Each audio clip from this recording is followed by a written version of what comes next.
presión sanguínea arterial. Es la fuerza que ejerce la sangre sobre las paredes de las arterias, de los vasos sanguíneos. ¿Para qué? Para mantener el flujo constante y de esa forma mantener lo que es la nutrición y regulación de la temperatura. Acuérdense que a través de nuestra circulación va a repartir todo lo que son los nutrientes a través de nuestro cuerpo, a través de la circulación mayor y menor, que ustedes lo vieron en la clase pasada, y también va a recoger los desechos y de esa forma va a volver a nuestro corazón y va a realizar todo lo que es esa hematosis a través de esa circulación menor y vuelve al corazón con toda esa sangre oxigenada de nuevo para poder ir por todo nuestro cuerpo y nutrirlo. Y obviamente también regular la temperatura. Y esta presión sanguínea arterial va a tener factores determinantes. ¿Y cuáles van a ser esos factores determinantes? La presión sanguínea arterial es igual a gasto cardíaco, volumen minuto, ya vamos a ver cada una de sus partes porque es muy importante que ustedes sepan todos los determinantes. ¿Cuáles van a ser los factores determinantes de esta presión sanguínea arterial? Por lo cual tienen que saber muy bien todas estas formulitas para que de esa forma también puedan relacionar cómo se puede modificar esa presión sanguínea arterial. Entonces, la presión sanguínea arterial es el gasto cardíaco por la resistencia periférica. Y, como les acabo de decir, ese gasto cardíaco por esa resistencia periférica, donde el gasto cardíaco es igual al gasto sistólico por la frecuencia cardíaca. Y vamos a tener la resistencia periférica que va a depender del calibre del vaso, de la longitud del vaso y de la viscosidad de la sangre. Vamos a desarrollar cada uno de estos, cómo va a ir variando y de tal forma cómo cada uno de estos va a actuar y va a influir en esta presión sanguínea arterial. Y hemos nombrado en este caso resistencia periférica. Esa resistencia periférica, ¿qué es? Es la oposición que va a ejercer la pared del vaso al paso de la sangre. O sea, la sangre va a pasar por acá y todo lo que es las diferentes capas de lo que digamos, estos vasos van a ejercer una oposición a esa sangre que está pasando. Como les he dicho, ¿de qué va a depender esa resistencia periférica? Del calibre del vaso, de la longitud del vaso, y también va a depender de la viscosidad de la sangre. Ya vamos a ver en qué caso y cómo. Por ejemplo, nosotros en mis comisiones trabajamos con un programita, sobre todo ahora que estamos en épocas de COVID, que no podemos ir a la facultad y no podemos realizar todas las pruebas de laboratorio obviamente basándonos en explicarles ahí en el aula, porque nosotros no hacemos la parte del laboratorio. Me pareció muy interesante utilizar este programita que se llama PhysioX, donde de cierta forma los alumnos, o sea ustedes, pueden ver cómo funciona el organismo. Por ejemplo, en este caso, cómo funciona la resistencia periférica, de lo cual, por ejemplo, longitud del vaso, si yo esto lo hago más largo o más corto, esto representaría al vaso, y esta es la cantidad de sangre que va a pasar. Si esto es más cortito, la longitud del vaso es más cortito, esto se va a llenar más rápido. O, por ejemplo, si esto tiene un diámetro mayor, obviamente va a pasar mayor cantidad de sangre y también se va a llenar más rápido. Y obviamente la viscosidad, que ahora vamos a ver y vamos a hablar sobre esa viscosidad.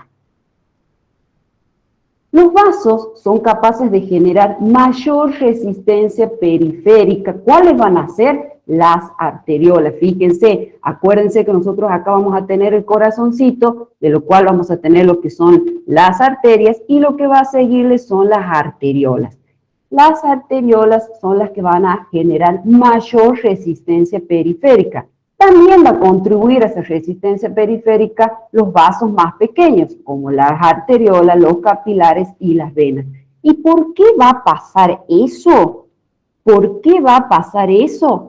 Porque obviamente va a influir, como les he dicho anteriormente, cuando hablábamos aquí de la resistencia periférica que hablábamos, la resistencia que va a ejercer esas paredes del vaso al paso de la sangre, ¿de qué va a depender? De las distintas formas y componentes que va a tener esas paredes. Por ejemplo, el diámetro. No es lo mismo, por ejemplo, eso obviamente va a variar, y ustedes ya han visto en la clase pasada, por ejemplo, las leyes de la circulación, la velocidad, la presión, el caudal. ¿Y de qué va a variar y de qué va a depender de todo esto? Esto también. ¿Por qué? Porque yo les he dicho que va, obviamente esa resistencia va a depender de esas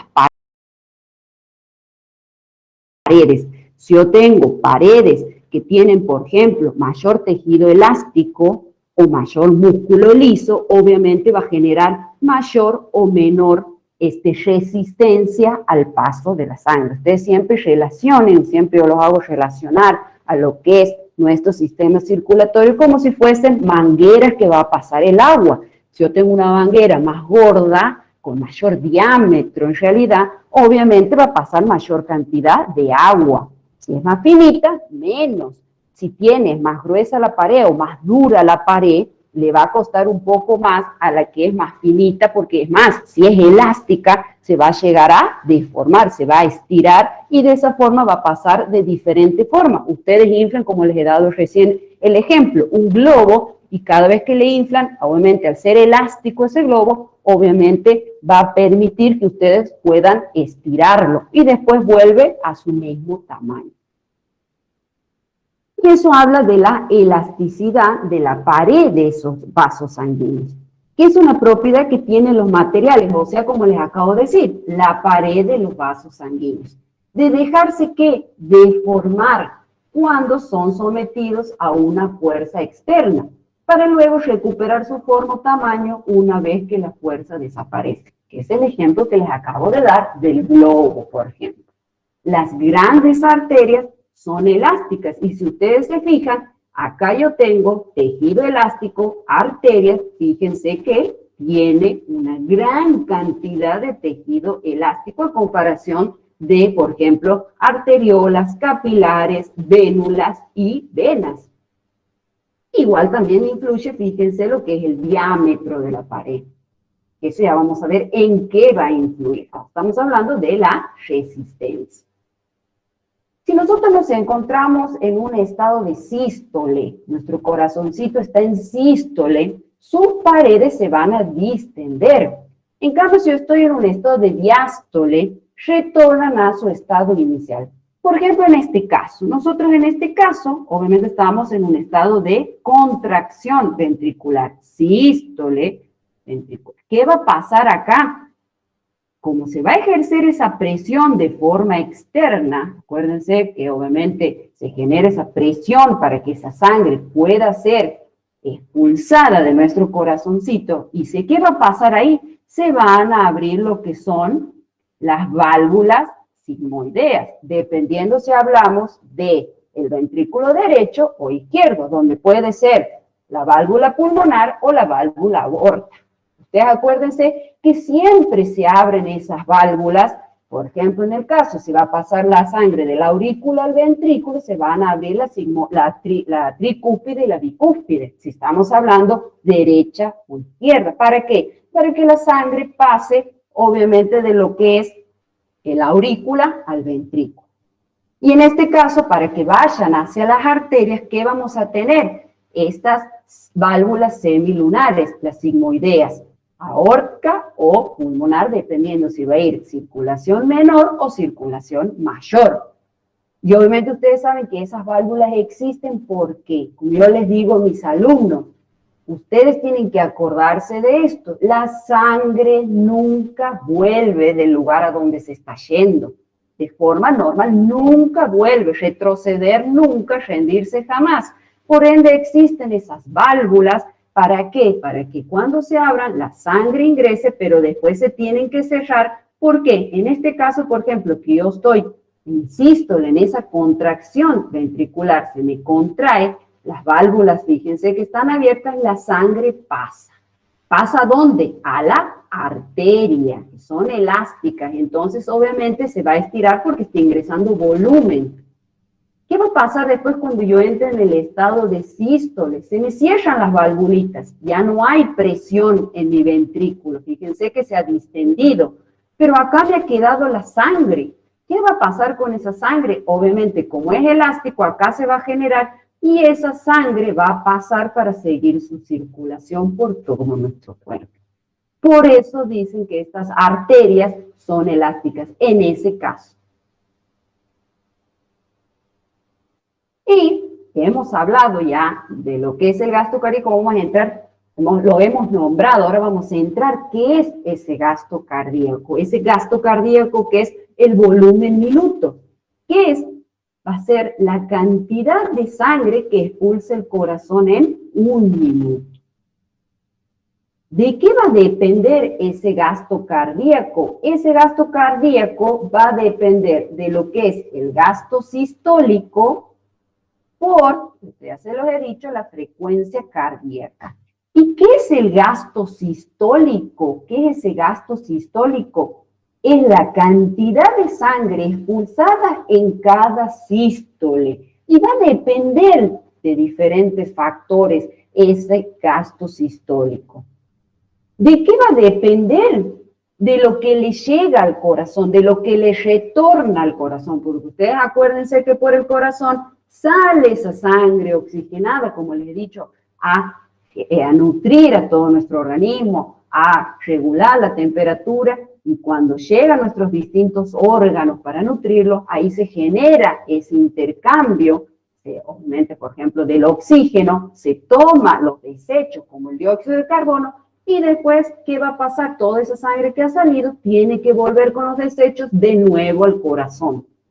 ¿Para qué? Y para que se pueda limpiar, y eso entre comillas, se genere esa hematosis y obviamente todas las impurezas sean eliminadas. ¿Cómo se van a eliminar esas impurezas? Mediante la expiración. Porque ustedes, ¿qué hacen cuando están, por ejemplo, ahora escuchándome? Están respirando. Cuando ingresa ese oxígeno, ingresa esa respiración, perdón, ingresa oxígeno. Y ese oxígeno en nuestros pulmoncitos se intercambia. Acuérdense que hemos visto glóbulos rojos, los glóbulos rojos que andan ahí por los pulmones. ¿Qué va a hacer? Va a tomar ese oxígeno y después va a ir a circulación con todo ese oxígeno. Pero cuando toman el pulmón, ese glóbulo rojo, esa sangre, ese oxígeno también le deja el dióxido de carbono y dice, toma, te dejo mis desechos, dame el oxígeno que lo tengo que volver a repartir en todo mi cuerpo. Y ese dióxido de carbono, cuando ustedes expiran su respiración, valga la redundancia, sale ese dióxido de carbono. Entonces, ¿qué va a pasar? Que yo les estaba diciendo de ese volumen que llega, siempre va a recorrer todo nuestro cuerpito y va a volver esa cantidad de sangre. Que eso estamos hablando de volemia. Entonces, ese retorno venoso es la cantidad de sangre que me regresa al corazón. Menos lo que me queda en el corazón. Porque en el corazón, y ustedes acuérdense que nunca se vacía. Yo siempre tengo en mi corazón lo que se llama volumen residual. Siempre queda para la propia irrigación coronaria y el propio corazón. Entonces, este gasto sistólico, este volumen de sangre que se expulsa durante la sístole ventricular, va a depender del volumen del fin del seno ventricular. Y como le he dicho, ¿de qué va a depender a su vez? Del retorno venoso y del volumen residual.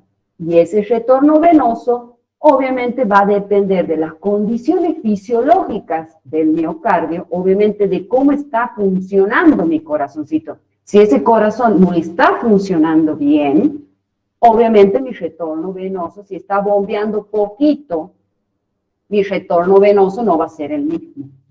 Y obviamente de la cantidad de agua, que eso va a ir correlacionado con la volemia.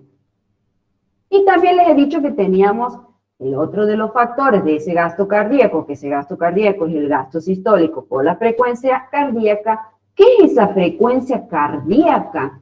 Esa frecuencia cardíaca es la cantidad de latidos por minuto. La cantidad de latidos por minuto. Que va a ser de 60 a 100 latidos por minuto. En algunos libros sale de 70 a 80, en otros libros sale de 60 a 90, pero está estipulado ahora, y sobre todo que ustedes saben que siempre esto se está actualizando y siempre cambiando y siempre a través de las diferentes investigaciones que se hacen se van actualizando los valores. Entonces, esa frecuencia cardíaca, el valor normal va a ir de 60 a 100 latidos por minuto. Y esta frecuencia cardíaca va a depender del sistema nervioso autónomo. ¿Cuál? Simpático y parasimpático. Si a mí me aumenta la frecuencia cardíaca, ¿quién va a estar rigiendo? ¿Quién va a ser el que va a actuar? El sistema simpático. Y si actúa el parasimpático, me va a disminuir la presión sanguínea, la frecuencia cardíaca. Obviamente, ustedes saben que todo es directamente proporcional, por lo cual si a mí me disminuye a través de este sistema parasimpático la frecuencia cardíaca, obviamente también me va a disminuir el gasto cardíaco y por ende la presión sanguínea arterial. Y ya vamos a ver con la formulita toda desarrollada cómo va a generarse esos cambios a través de sus componentes. Y tenemos lo que es el calibre vascular. El calibre vascular que yo les había dicho que va a depender de esta frecuencia. ¿Dónde ese calibre vascular? ¿Qué va a pasar? Los vasos sanguíneos tienen exclusivamente inervación simpática, bien clarito eso, y ya lo hemos visto cuando hemos visto sistema nervioso autónomo. ¿Cómo actuaba ese sistema nervioso autónomo en lo que son los vasos sanguíneos?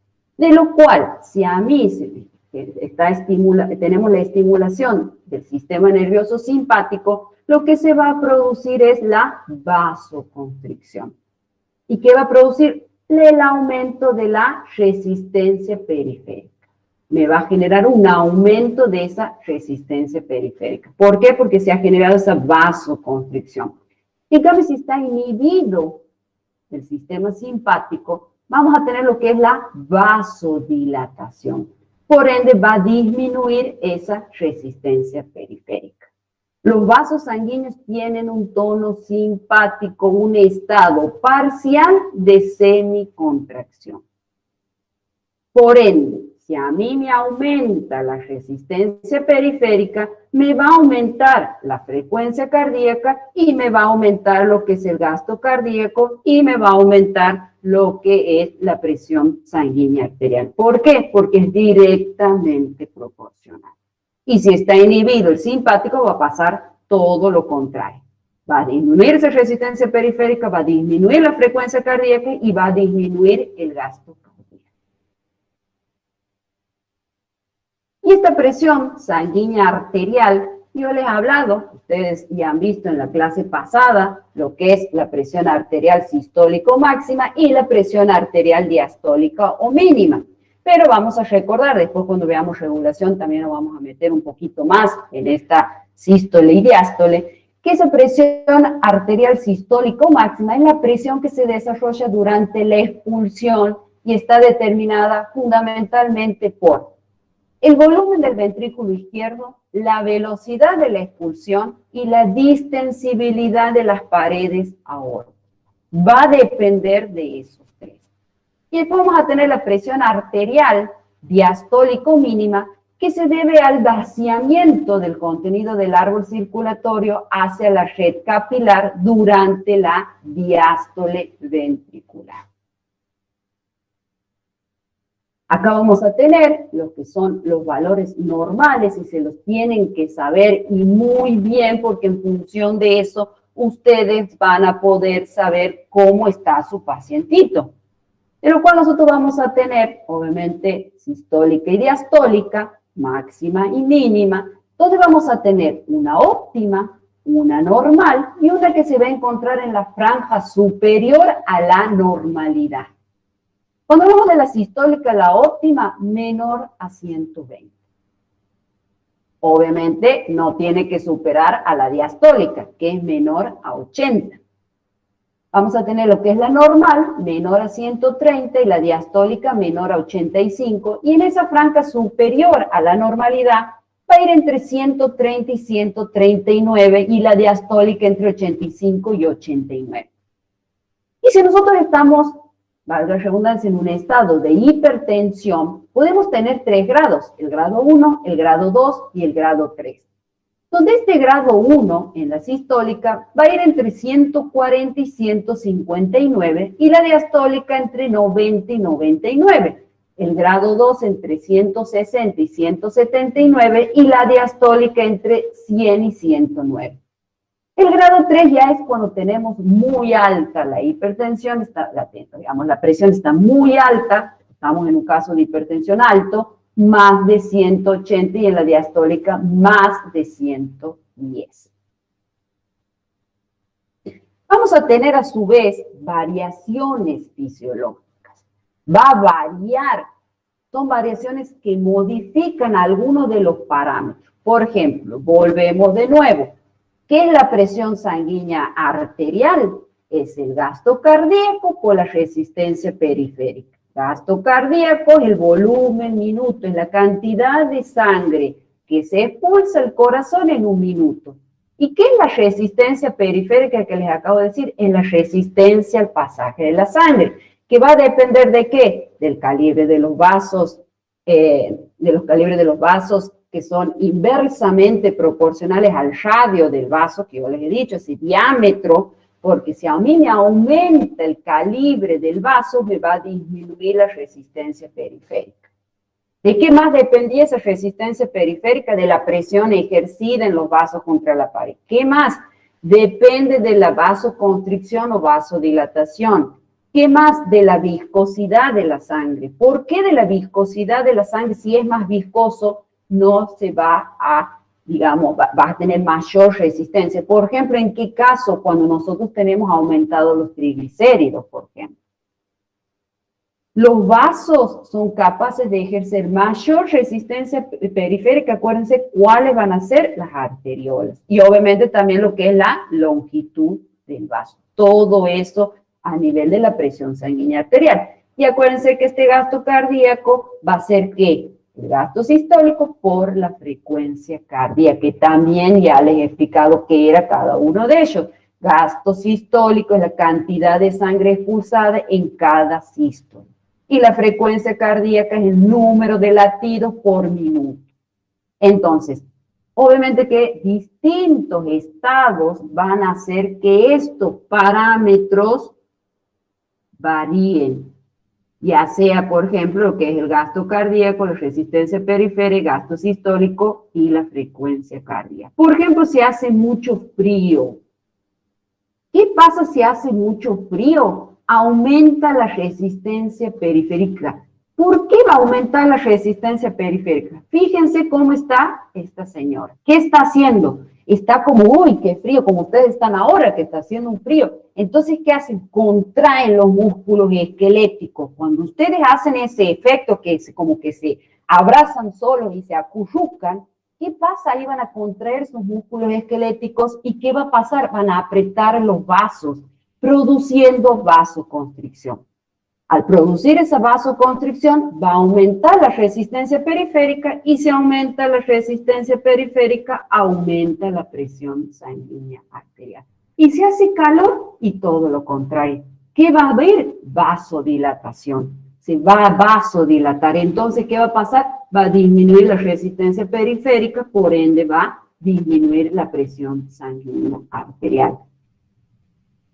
¿Qué más? Si yo tomo mucha agua, mucha, exagerada cantidad de agua, ¿qué va a pasar con el retorno venoso? Voy a tener más. Vamos hablando de un caso exagerado, obviamente, de cantidad de agua que yo tomo. Entonces, ¿qué va a pasar? Obviamente me va a expulsar, me llega más cantidad de sangre, me va a expulsar mi corazón mayor cantidad de sangre. Entonces, ¿qué va a pasar? Me va a variar el gasto sistólico. Y obviamente va a depender este gasto sistólico de ¿qué? Del retorno venoso. Y el retorno venoso depende del líquido extracelular. Entonces, si yo tomo mucha agua, me va a aumentar el líquido extracelular. Y si me aumenta el líquido extracelular, me aumenta el retorno venoso, me aumenta el gasto sistólico, expulso más sangre por minuto, me aumenta el gasto cardíaco, me aumenta la presión sanguínea arterial. Y si estoy deshidratado, ¿qué va a pasar? Va a disminuirme la presión sanguínea arterial porque el líquido extracelular va a disminuir porque disminuye y de esa forma va a disminuir el retorno venoso. Obviamente también, por ejemplo, en otros casos, obviamente si estamos durmiendo, obviamente también vamos a tener diferencia en lo que es el hombre y la mujer. También en el caso, ustedes han visto en funciones encefálicas con la doctora Badbeyer, que hemos hablado de lo que es cuando dormimos, qué pasa de nuestros ritmos biológicos, de nuestros ciclos, todo lo que son los ritmos circadianos, cómo va a ir variando durante el día. ¿Qué va a pasar? Que las hormonas se van a liberar en cierto tiempo, algunos a la noche, otros durante el día. ¿Y qué pasa, por ejemplo, si a mí me aumenta la liberación de adrenalina, por ejemplo? Me va a aumentar la frecuencia cardíaca, el gasto cardíaco y la resistencia periférica. Todo, por ejemplo, ustedes, cuando el 26 les estemos por tomar el parcial y estén todos con adrenalina, con nervios, con todo junto, todas esas funciones encefálicas a full, y se empiezan a liberar un montón de cosas, bueno, obviamente también vamos a tener liberación de forma fisiológica en nuestro organismo, acuérdense de esos ritmos, y obviamente va a producir todo eso que varía en nuestra presión sanguínea arterial.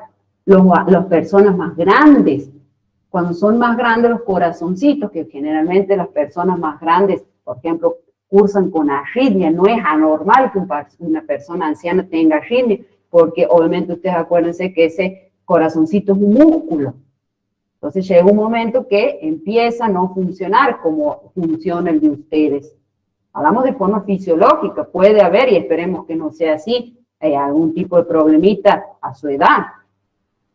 O a veces también hay niños que también cuando nacen vienen con alguna patología, alguna arritmia congénita. Todo eso, obviamente, por eso en las personas ancianas, por eso que además el corazón se hace más chico, aumenta la presión sanguínea arterial. ¿Por qué? Porque bombea más, trabaja más, tiene mayor gasto cardíaco, mayor. ¿Por qué? Porque tiene que expulsar y volver. Entonces, cuando expulsa y vuelve esa sangre, este corazoncito, que en vez de latir como ustedes, late. Y en cada uno de esos, más lento, le cuesta más expulsar la sangre. Entonces, gasta más. Ese corazoncito le cuesta más, hace más fuerza para que esa frecuencia cardíaca y ese gasto cardíaco compense, por ejemplo, a ustedes que trabajan de forma fisiológica. Cuando comen también. Cuando comen también. Se genera ese aumento, por ejemplo, de la presión sanguínea arterial. ¿Por qué? Porque aumenta el gasto cardíaco. Y nosotros vamos a presentar signos y síntomas. Ustedes saben lo que es signos y síntomas. Por ejemplo, el día de mañana ustedes tienen que saber reconocer que es obviamente un signo y un síntoma, donde el signo que es lo que el paciente va a ir a decir, sí, a mí me duele la nariz o a mí me duele la lengua. Y ustedes cuando lo reciban van a decir, le duele la nariz, pero en realidad está doliendo el diente, que está con un estado ahí de dolor, que se le inervó todo para arriba y él siente en la nariz. Yo estoy viendo, yo lo compruebo y el síntoma es porque tiene una carie en el diente. Entonces, esta presión va a tener signos y síntomas que se presentan sin previo aviso. En un caso, por ejemplo, de hipotensión arterial y de hipertensión arterial. Hipo disminuye. Hiper aumenta la presión, la tensión. Vamos a ver la diferencia entre tensión y presión. Y en la hipotensión, ¿qué vamos a tener? Generalmente la personita, el paciente, ¿qué le pasa? Está con la visión borrosa, por ejemplo. Está con confusión, con vértigo. Puede llegar hasta desmayarse a través de un síncope, que le agarre un síncope, mareos, náuseas o vómitos, somnolencia, debilidad.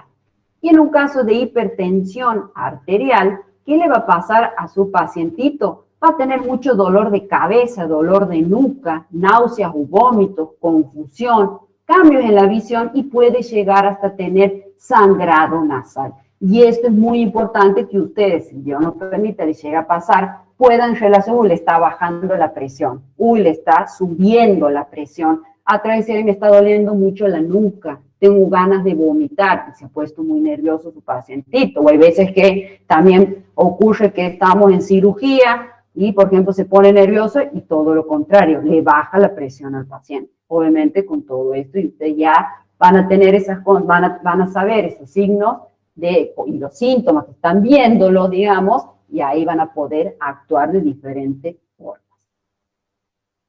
Vamos a tener diferentes factores de riesgo que van a generar cambios en esa presión arterial, como por ejemplo la exposición al aire libre o algunos componentes o agentes químicos y también lo que son los estilos de vida. Esto influye mucho en la presión sanguínea arterial. Si es una persona obesa, o sea, todo lo que es su alimentación, y no necesariamente tiene que ser obesa. Hay personas, nos han tocado en el laboratorio, que son delgadas y tienen el colesterol alto, que muchas veces, como digo, ahora se ha comprobado que el colesterol no va relacionado a la alimentación, sino a nivel del sistema nervioso central. Pero, por ejemplo, obviamente les acabo de decir uno de los factores, la viscosidad en la sangre por un aumento de triglicéridos. Por ejemplo, si no hacen actividad física, si no duermen bien, el tabaco, el cigarrillo, uno de los factores más grandes que hay de riesgo para esta presión sanguínea arterial. Cuando se ponen nerviosos por el tráfico, por el ruido, se estresan. O obviamente algún tipo de agente químico, por ejemplo, fenoles o alguno de los metales o algo que afecte y eso genera alguna alteración en esa presión sanguínea arterial. Y en esos factores de riesgo, que es lo que acabamos de hablar, por ejemplo, en el caso del sobrepeso. ¿Qué va a pasar en el sobrepeso? Gasto sistólico, gasto cardíaco. ¿Por qué? Porque, por ejemplo, cuando tiene una obesidad grande, estamos hablando, por ejemplo, voy a dar ese ejemplo, imagínense que toda la sangre tiene que recorrer todo ese cuerpito. Entonces, ¿qué va a pasar? Le cuesta un poco más el corazón bombear, más trabaja más ese corazoncito. Entonces, obviamente, va a aumentar ese gasto cardíaco. Y obviamente también hay casos que les llega a afectar también lo que es la frecuencia cardíaca. ¿Y qué más les pasa? La viscosidad le aumentó, por ejemplo, los triglicéridos. O es un paciente diabético. Y todo eso va a influir ¿cómo? Aumentando la presión sanguínea arterial. En la aterosclerosis, cuando nuestro sistema circulatorio empieza a tener acúmulos, por ejemplo, de lípidos, de grasa, y se empieza a acumular en las paredes de nuestras arterias o lo que sea. ¿Qué va a pasar con el flujo? Va a llegar un momento que eso se va a tapar y la sangre no va a poder continuar. Entonces, ¿qué pasa? Se empieza a juntar ahí y obviamente ustedes saben porque se puede llegar a formar un émbolo, un trombo o lo que sea y obviamente eso complica a la personita. Además, después eso se puede soltar, se puede y de ahí viajar ese trombo y lo que se ha formado a otra parte de nuestro cuerpo y taponar algo. Lo que pasa cuando tenemos un ACV, por ejemplo. Entonces, en este caso, por ejemplo, también aumentan los triglicéridos, aumentan los lípidos, aumenta la viscosidad. Aumentar la resistencia periférica, fíjense cómo aumenta la resistencia periférica, se resiste a que pase esa sangre y aumenta la presión sanguínea arterial. La sal, todo lo que ustedes, la dieta es rica en sales, ¿qué va a pasar con esa sal? Se va a empezar, ya lo vamos a ver más adelante cuando veamos todo lo que son las hormonas, que venimos en el eje temático que viene, cuando veamos renal también, ¿qué va a pasar con eso? Vamos a tener lo que es la liberación de esta hormona. Ahora la vamos a ver un poquito también cuando hablemos de regulación de la presión sanguínea arterial. De la hormona antidiurética. O, por ejemplo, cuando se come comidas con sal. ¿Qué va a pasar? Va a aumentar todo lo que es la parte hipertónica. Va a empezar a aumentar todo. ¿Qué va a pasar? Se hace más hipertónico, produce ósmosis de agua. Entonces, ¿qué va a pasar con eso? Va a aumentar el gasto sistólico, va a aumentar el gasto cardíaco. Todo va a afectar, ya vamos a ver qué es la renina también ahora. Y también puede ser a nivel hereditario. Si ustedes tienen, por ejemplo, un papá que es hipertenso, de 2 a 4 va a ser la posibilidad de que los hijos desarrollen la enfermedad. Hay una enfermedad que se llama el síndrome del corazón roto o el síndrome de Takotsubo. Se ha descubierto hace poco, mundialmente ha sido reconocido en 1990. ¿Qué pasa con este síndrome? Se trata de una afección cardíaca que es transitoria, que es causada por una situación de estrés. Generalmente es relacionada a las mujeres. Nos querrán decir que nos estresamos mucho más, nos hacemos más problemas nosotros las mujeres que los hombres. Y lo que pasaba era que una señora que andaba con problemas en su casa, generaba discusiones, iba a la guardia con toda la sintomatología de que estaba en un infarto. Y como dice ahí, es un infarto que en realidad no es un verdadero infarto, sino la irrupción súbita de hormonas ante la presencia del estrés. No sé si han visto Anatomy Grey, que hay uno de los capítulos que sucede esto del síndrome del corazón roto, que dice cuando nos rompen el corazón, se genera todo ese cambio hormonal, todo ese estrés que parecería que estamos cursando con un infarto, pero no es un infarto. El electrocardiograma y algunos detalles no coinciden con un infarto. Y vamos a empezar a hablar de este tema, que es bastante pesadito, porque ya un poquito más vamos a empezar a relacionar todo lo que vamos viendo. Siempre trato yo de ir relacionándolo, porque acuérdense, nosotros somos un todo. Todo funciona junto, una orquesta en nuestro cuerpo, de lo cual ustedes ahora han finalizado lo que es el eje nervioso. Entonces nosotros ahora vamos a ir poniendo todo eso. Es más, han visto que homeostasis, hemos visto muchísimo homeostasis en las unidades siguientes, todo lo que es presión sanguínea, todo lo que es potencial de acción, todo eso lo hemos visto y mucho, y así vamos a seguir a través de toda la materia, ya empezando a integrar cada una de las diferentes unidades de los diferentes ejes. Por lo cual ahora vamos a hablar cómo se produce esa regulación de la presión sanguínea arterial. ¿Cómo es? ¿Quiénes van a interactuar? Esta regulación de la presión sanguínea arterial puede ser, como dice ahí, a corto plazo, a mediano plazo y a largo plazo. Pero antes de ver eso, nosotros necesitamos ver dos cosas. Primero, que se pueda regular mediante autorregulación. Ustedes la clase pasada han visto cómo se puede autorregular nuestro corazoncito. Y la regulación también sistémica. Primero nosotros tenemos que ver eso. En la regulación sistémica está la regulación de la presión arterial a corto, mediano y largo plazo. Pero como les he dicho, nosotros tenemos que ver dos cosas. Una es la autorregulación. ¿Qué es esa autorregulación?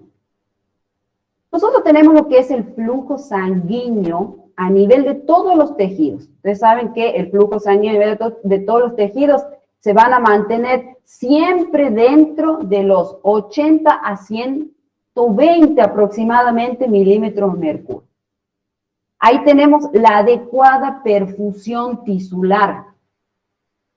Ya, si baja de eso, tenemos menos 80, vamos a estar en un caso de hiperperfusión. Y por arriba vamos a estar, o sea, más de 120 por una hipertensión. Ambas, como yo les he dicho recién, son patologías. Porque si no logro perfundir adecuadamente estos tejidos, el órgano blanco se va a dañar. ¿Y quién es el órgano blanco? ¿Y de quién estamos hablando ahora? Del corazón.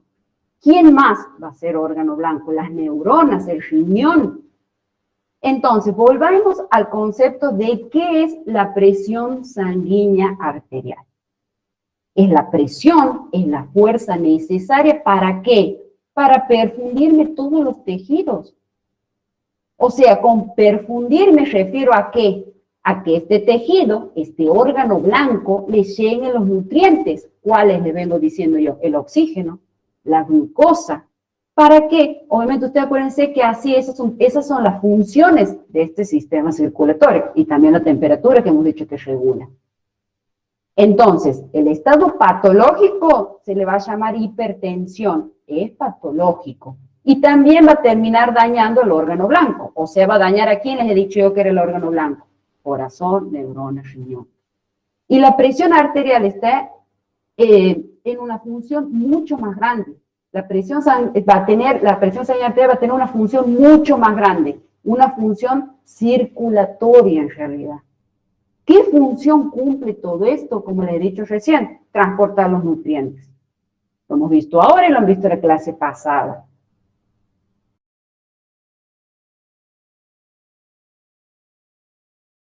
¿Por qué? Porque si logra llegar a los tejidos del oxígeno y le produce sustancias nocivas, que es lo que les he dicho recién, por ejemplo el dióxido de carbono, también este sistema circulatorio me lo va a desechar. A través de, como les he dicho, de la expiración. Todos los sistemas están diseñados, todos nosotros, para responder a una persona de manera aguda si nos pasa algo, rapidito. Por ejemplo, cuando se tiene hipotensión, me ha bajado la tensión. ¿Qué va a pasar? Va a responder a esa hipotensión de forma aguda, de forma rápida. Obviamente, mecanismos para responder a esa hipo o hipertensión. Ya la vamos a ver, que son estas tres. Nuestro cuerpo rápido va a responder, obviamente uno muy rápido, que es a corto plazo, uno a mediano y uno un poquito después. Para que usted en ese estado, automáticamente que haga, vuelva a ese estado de homeostasis.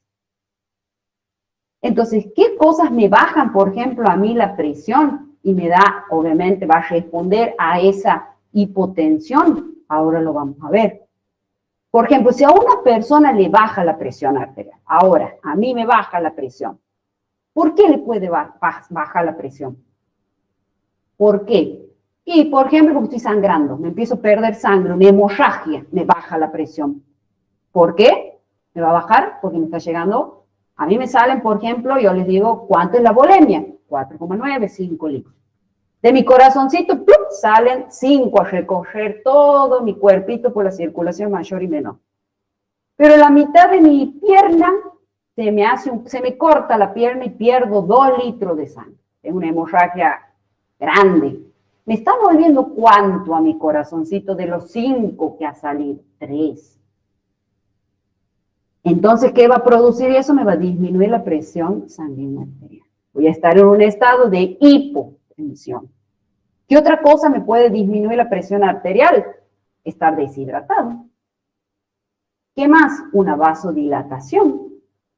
Entonces, todo esto que yo les estoy hablando, ¿qué me modifica? ¿Qué es lo que les acabo de decir? Me sale 5 y me llega 3 al corazón. Me va a modificar la precarga. ¿Qué es esa precarga? Y para entender obviamente la precarga, volvemos a esta formulita, que se las tienen que saber a las formulitas y cada uno de los diferentes componentes de cada uno y cómo va a modificarse cada uno. En este caso, presión sanguínea arterial, gasto cardíaco, resistencia periférica. Si a mí me baja el gasto cardíaco, baja la presión sanguínea arterial. Si me baja la resistencia periférica, baja la presión sanguínea arterial. Y lo mismo de acá, gasto cardíaco, ¿qué va a ser? Va a ser el gasto sistólico por la frecuencia cardíaca. Me disminuye el volumen minuto, el volumen sistólico de eyección, el volumen que se eyecta en una sístole se me disminuye. ¿Por qué? Porque tengo menos volumen entrándome a mi corazoncito. Entonces, el volumen sistólico de eyección va a estar dado por la precarga. ¿Cuánta sangre me llega a mí? Si a mí me está llegando poca sangre, esa eyección va a ser poca. ¿Por qué? Porque obviamente yo voy a tener lo que es la contracción cardíaca. ¿Y quién da esa contracción cardíaca? ¿Quién va a actuar? Porque estamos hablando que primero nuestro organismo va a tratar de autorregular. ¿Quién actúa? Nosotros vamos a tener regulación, que es, ¿cuál tipo de regulación vamos a tener? La autorregulación. Nuestro corazoncito automáticamente va a querer regularse, y esto lo han visto en la clase pasada, y vamos a tener una regulación extrínseca, que va a estar dado por el sistema simpático y parasimpático. Entonces, ¿quién actúa en la autorregulación? El mecanismo de Frankenstein. ¿Qué pasa? Que obviamente ese mecanismo va a actuar en función de lo que llega al corazón. ¿Cuánto se contrae ese corazón? ¿Cómo se llama eso? Inotropismo. Que inotropismo es contractibilidad, contracción. Y finalmente, obviamente, también, ¿qué va a influir en todo esto que estamos hablando de la precarga? La poscarga.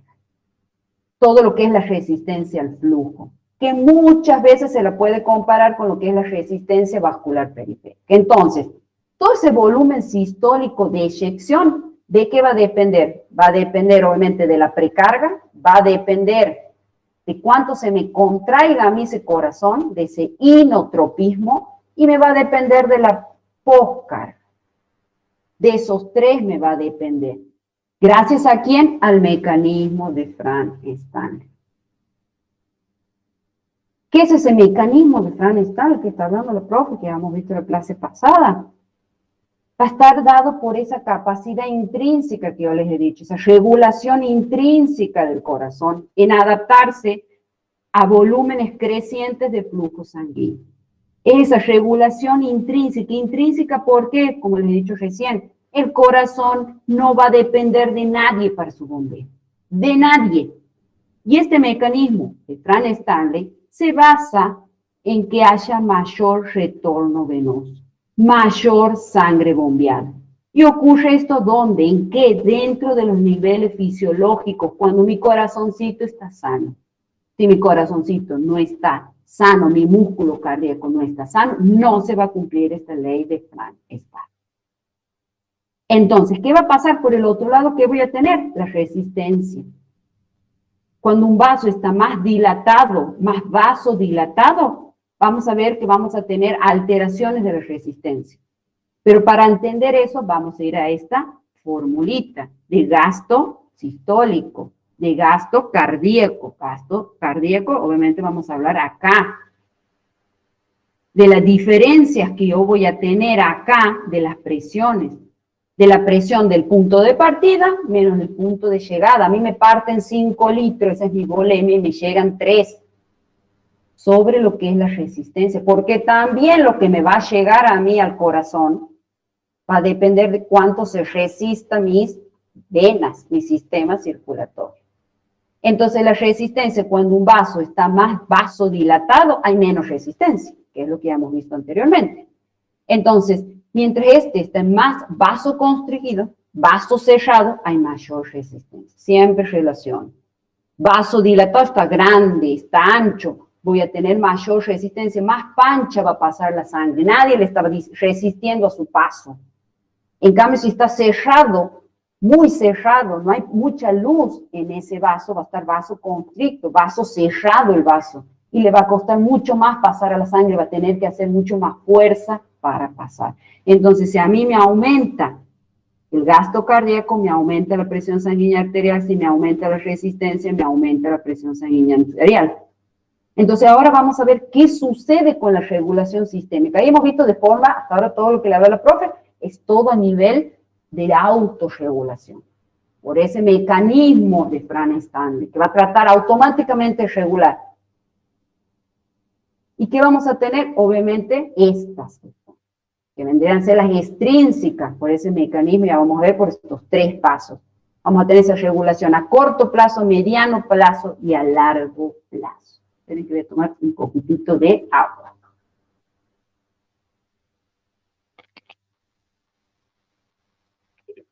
Entonces, entrando a lo que es esta regulación de la presión sanguínea arterial, que vamos a empezar a hablar ahora, si ustedes ven ahí, hablamos de un centro vasomotor.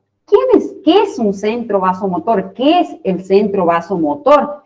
Es el centro con entidad fisiológica que va a estar ubicado, y fíjense, ustedes ya han visto todo esto, cuando hemos visto nervioso, en el tronco encefálico a nivel vulvar, que tiene un área que va a ser presora y depresora. Ya vamos a ver qué es esa área presora y depresora.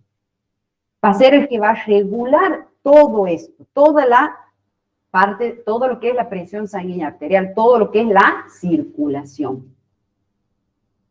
Y en esta regulación, y ahora vamos a empezar a hablar un poquito más, me van a escuchar bastante porque vamos a hablar, porque es un tema que quiero explicarles y bien, porque es bastante confusa esta regulación nerviosa, donde ya empiezan a interactuar todos los que son los vasoreceptores, los quimiorreceptores. ¿Por qué nervio va a estar? Por el glosofaringeo, por el nervio vago también cómo va a actuar el parasimpático. Todo esto lo vamos a hablar, pero yo primero les voy a explicar y después vamos a venir de forma resumida a ver cada una de las filinas, que ahí vamos a poner todo en forma resumida, todo lo que la profe va a ir hablando. Entonces, primero vamos a empezar, como les he dicho yo, de estas tres regulaciones. Vamos a empezar a hablar de la de corto plazo. Vamos a hablar de lo que es esta respuesta rápida.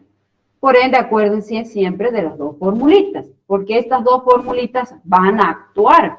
Acuérdense que siempre estas tienen que tener algún efecto para que se modifique esta presión sanguínea arterial. Acuérdense que el gasto cardíaco, vamos a tener lo que es el gasto sistólico, y teníamos esos tres componentes que les acabo de nombrar: precarga, inotropismo y postcarga. Entonces, ustedes dicen que la fibra cardíaca tiene una característica, por ejemplo, de contracción. Siempre va a contraerse. Ese inotropismo es una de las propiedades que tiene el corazón, la musculatura del corazón, las fibras cardíacas. Entonces, estas van a responder a esos mecanismos que les he dicho recién, al mecanismo de Franz-Starling. Por otro lado, yo voy a tener, como les he dicho, la precarga, las venas. Recuerden que las venas son vasos de capacitancia, vasos que tienen mucho volumen y que son reservorios de volumen sanguíneo. Casi el 30% de la sangre va a estar reservada ahí, va a estar reservada en lo que es todos esos vasos. Son vasos que no van a tener mucha contracción muscular, pero pese a eso tienen una musculatura delgada. En cambio, por otro lado, nosotros tenemos lo que son las arteriolas. ¿Qué les he dicho recién yo de las arteriolas? Que tiene una pared muy gruesa. Y esta pared tiene músculo liso. Y ese músculo liso sí va a responder a los cambios de la presión. Y esto se llama respuesta a la presión. Y esto es la postcarga. Porque para que se produzca la postcarga, para que la sangre que está acá en los ventrículos sea expulsada por las arterias, aorta o pulmonar, necesita obviamente de esa presión para que yo tenga esa postcarga. Y aquí tenemos, como he dicho, tenemos esa arteria gruesa que se va a ¿qué? Vasoconstringir. Y al vasoconstringirse, obviamente va a disminuir la llegada de nutrientes al tejido distal de ese vaso. Funciona como una canilla, como les he dicho recién, como una canilla, como un vaso, como una llave de paso. Entonces siempre lleven, yo abro mucho, sale mucha agua. Cierro mi canilla, sale poco. Intermedio, si se me hace lleno de sarro, va a salir menos, porque está tapada esa canilla. Entonces eso se llama resistencia vascular periférica. Entonces todo comienza ahí. Entonces, ¿cómo va a comenzar la regulación nerviosa, esa regulación que es a corto plazo? Todo va a partir de acá, de este señor, ¿de qué parte? Del callo de la aorta, a la carótida primitiva, ¿y a quién? Y al seno o glomo carotideo. En la bifurcación acá, fíjense, en la bifurcación de la carótida primitiva. Ahí se inicia todo. ¿Qué vamos a tener acá nosotros? Los receptores. Vamos a tener ahí. Si yo digo receptor, acuérdense, ¿qué digo? Receptor nervioso. Si hay receptores, va a haber reflejo. Va a haber vasoreceptores, quimiorreceptores, ya vamos a ver cada uno de ellos. Y para que exista eso, va a haber vasoreceptores, como he dicho, y quimiorreceptores. Para que yo tenga reflejos vasoreceptores y quimiorreceptores, yo necesito tener, obviamente, receptores, vasoreceptores y quimiorreceptores. Los vasoreceptores se encuentran en el glomus carotideo. Nos va a dar la información sobre todo de cómo se encuentra la presión arterial. O sea, ustedes dicen, ¿quién me chusmea cómo está la presión arterial? Los vasoreceptores. ¿Y qué más me va a decir? ¿Cómo está el volumen sanguíneo? Si a mí me disminuye la presión arterial, sí me disminuye el volumen. Y cuando baja la presión arterial, ¿qué va a pasar? Vamos, manda la señal. Cuando baja el volumen, manda la señal. En cambio, los quimiorreceptores, que son los otros que vamos a tener, por otro lado vamos a tener esos, nos va a dar la información de qué estos, a diferencia del otro, del oxígeno, del dióxido de carbono y de la osmolaridad. Obviamente, si un tejido está hiperperfundido, tiene mucho, aumenta la perfunción, aumenta la volemia, aumenta la cantidad de sangre. Si un sujeto no tiene sangre, por ejemplo, todo lo contrario, va a estar hipotensión, disminuido, sus tejidos no van a perfundir bien. Hay una hipoxia, una disminución de oxígeno, hay hipercapnia, exceso de dióxido de carbono. Acuérdense que hace la sangre, elimina el dióxido de carbono. Acuérdense que nuestro corazoncito sale con el oxígeno, toda esa circulación, esos glóbulos rojos, ¿a qué? A generar ese intercambio de oxígeno. Toma el oxígeno y a la célula retirarle el dióxido de carbono. Pero si yo no estoy teniendo volumen que salga, no me está recogiendo la basura, no me está recogiendo el dióxido de carbono, por ende estoy en ese estado de hipercapnia, de exceso de dióxido de carbono. La osmolaridad va a estar aumentada. Entonces, todo esto va a ser reconocido ¿por quién? Por él, por este señorcito, por el par 9, el glosofaringio. ¿Qué va a hacer este glosofaringio? Va a captar la información, pero no es el único lugar. También en el callado de la aorta va a estar inervado ¿quién? El nervio vago, el 10, que también va a captar la información. Entonces tenemos el receptor, quien recibe. Tenemos la vía aferente, Nos falta ¿quién? El centro integrador. Ustedes ya han visto quiénes son los componentes de un arco reflejo. El que va a recibir o no. Acuérdense bien, por ende acá ya tenemos el receptor, ya tenemos la vía aferente y nos va a faltar ahora en este caso el centro integrador. Y ahí vamos a hablar de quién, del tracto solitario en la médula oblongada que se llama, o lo que se llama bulbo raquídeo. Que si nosotros le hacemos un corte en la parte posterior, va a encontrarse lo que es el área neurosensorial. Y en el medio, el área depresora y presora, que es la que yo les acabo de decir que teníamos en este centro vasomotor. Vamos a tener esas dos áreas, que son muy importantes, porque una va a actuar si a mí me disminuye la presión y la otra va a actuar si a mí me aumenta la presión. Presora, depresora. Si a mí me disminuye la presión, ¿quién va a actuar? ¿La depresora o la presora? ¿Me va a querer que se me deprima más? No. Va a querer de que me aumente la presión. Por ende, ¿quién va a actuar? La área presora. Si yo estoy en un estado de hipotensión, de baja de presión, de tensión baja, me ha bajado, estoy con 60, con 50 de presión, ¿me va a interesar el área depresora? No, porque no me puede deprimir más, el cuerpo quiere que levante la presión. No quiere más, porque yo ya estoy hipotenso. Pero sí me va a interesar qué área de este vaso, de este centro vasomotor. Me va a importar el área presora. Porque vamos a encontrar ahí dos núcleos que son muy importantes. Vamos a encontrar el centro cardioestimulador y el centro cardiopresión. El centro cardiopresión tiene una función importante, nos va a mantener lo que es el tono vascular de forma continua. O sea, los vasos en este momento, mientras ustedes están sentados y escuchándome ahora, que están sentaditos, los vasos sanguíneos tienen un tono sanguíneo constante. Si no, ustedes no tuvieran ese tono sanguíneo. Ustedes estarían hipotensando. Entonces llega la información al área neurosensorial y esas neuronas dicen, en el caso de hipotenso, apuren, este sujeto se me está muriendo, hagamos algo, hay que levantar esa presión. Entonces inhiben el área depresora, pero van a estimular ¿a quién? Al área presora. ¿Cuáles? Al área centro cardioestimulador. Va a estimular a esa área. Y al centro vasopresorio. Necesito vasopresión en mi sistema circulatorio. Y esto va a ser todo esto va a ser manifestado y va a cumplir la función el sistema nervioso simpático. Va a salir por el sistema nervioso simpático. Acuérdense que recién les he hablado de eso. ¿Y a dónde va a ir ese sistema nervioso simpático? ¿A dónde va a ir? Fíjense, acá está toda la cadena simpática. ¿A dónde me va a ir? Va a salir a los ganglios simpáticos. Y finalmente, ¿a quién? A los vasos sanguíneos, para terminar de cumplir su función.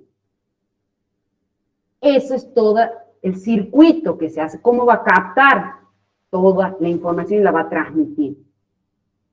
Hemos visto la semana pasada sistema nervioso simpático. Vamos a repasar un poquito. ¿Qué es ese sistema nervioso simpático que la profe está hablando?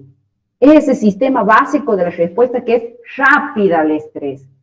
Además, un sistema que anatómicamente está conformado por ¿qué ganglios? Acuérdense, por la raíz desde el toraco 1 hasta el lumbar 2 y 3. Acuérdense cómo era ese simpático. Toraco lumbar. ¿Visto así? Cuando visto el sistema nervioso autónomo. Va a estar formado por la cadena ganglionar. ¿Y quién más? Por los neurotransmisores que van a intervenir. ¿Cuáles eran los neurotransmisores que intervenían ahí siempre? Los adrenérgicos y los noradrenérgicos. Ellos en su mayoría van a actuar ellos. ¿Qué van a hacer ellos? Van a mejorar el tono vascular y fisiológicamente pueden ayudarme ¿a qué? Al cambio de la postura. Ellos van a actuar en el cambio de la postura. Por ejemplo, ¿cuándo? Y bueno, por ejemplo, hoy a la mañana ustedes estaban acostaditos. Bien acostaditos. Suena la alarma. Y bueno, dice, bueno, a ver, levántense. La alarma decía estudiar fisio, viene el parcial, el 26, estudiar fisio. Entonces ustedes están durmiendo, acostaditos. De pronto se levantan. ¿No les llamó la atención por qué no me desmayo? ¿Por qué? Porque yo me puedo sentar bien, porque ustedes, acuérdense, cuando ustedes se sientan de un estado acostado, todo su volumen sanguíneo se modifica. De estar acostados, obviamente, ustedes no se han puesto a pensar, me tendría que caer toda la sangre, por ejemplo, por el efecto de la gravedad. Entonces ustedes se sientan. ¿Por qué?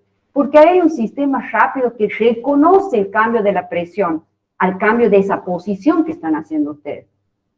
Si no tuviera yo este sistema funcional, se va a producir, por ejemplo, un caso de hipotensión ortostática. Entonces, salen los nervios a las raíces cervicales y ahí tenemos la primera parte de todos los receptores periféricos. Pero a nivel central también vamos a tener receptores que van a reconocer, por ejemplo, el exceso de dióxido de carbono. Ustedes están en hipotensión, acuérdense. ¿Qué más les he dicho yo que estaba un paciente con hipotensión? Hipoxia, isquemia. Entonces esos receptores también van a mandar un estímulo al centro vasomotor y cardioestimulador. Miren cómo nuestro organismo rápidamente responde a todo. Entonces sale el nervio, todo este nervio, ¿a dónde? Al corazón. Los nervios, todo lo que son los nervios cardíacos simpáticos. ¿Y van a llegar a quién? Y es muy importante que sepan eso. ¿A quién? Al receptor beta 1. También lo han visto esos mamitos del sistema nervioso autónomo. ¿Dónde va a estar ese receptor beta 1? En el nodo sinusal, que también lo han visto la clase pasada. ¿Qué es ese nodo sinusal? ¿Cómo actúa ese nodo? No, en todo el sistema nodal y por ende el nodo sinusal. ¿A dónde más? En el nodo auriculoventricular y en las fibras. Todo eso habla del sistema nodal, del sistema de conducción. Y le dice, muy bien, vamos, esta persona se está por morir, le está bajando la presión rápidamente, necesitamos que vos empieces a latir, vamos, rapidito, rapidito. Entonces aumenta la frecuencia cardíaca.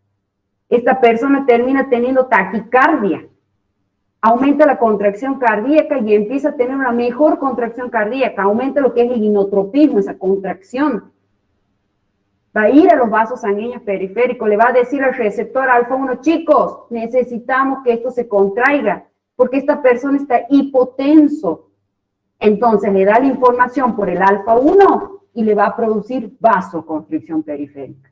Y ahí va a intervenir ¿quién? La adrenalina y la noradrenalina. Ambas van a aumentar el tono, ambas van a aumentar la contracción cardíaca. Y van a la glándula suprarrenal y van a terminar liberando más adrenalina, porque ya van a ver la clase que viene, que vamos a ver toda la parte en endocrino 2, de qué funciones tiene esa glándula suprarrenal. Una de esas es liberar adrenalina y más noradrenalina. ¿Para qué? Para que cada vez me aumente más la potencia del beta 1 y del alfa 1. Entonces va a ir también ¿a dónde? A las venas. Va a ir a producir esa vena constricción. Y ahí vamos a tener todo lo que es, que les he dicho yo que eran las venas, que tenían reservorio de sangre. Y por lo tanto ahí va a estar esa reserva, y esa reserva va a empezar ¿a qué? A usarse. Porque estoy hipotenso, no tengo mucha sangre recorriendo mi cuerpito. Entonces, voy a usar la reserva de la precarga para mejorar la presión sanguínea arterial de esa persona que está hipotenso.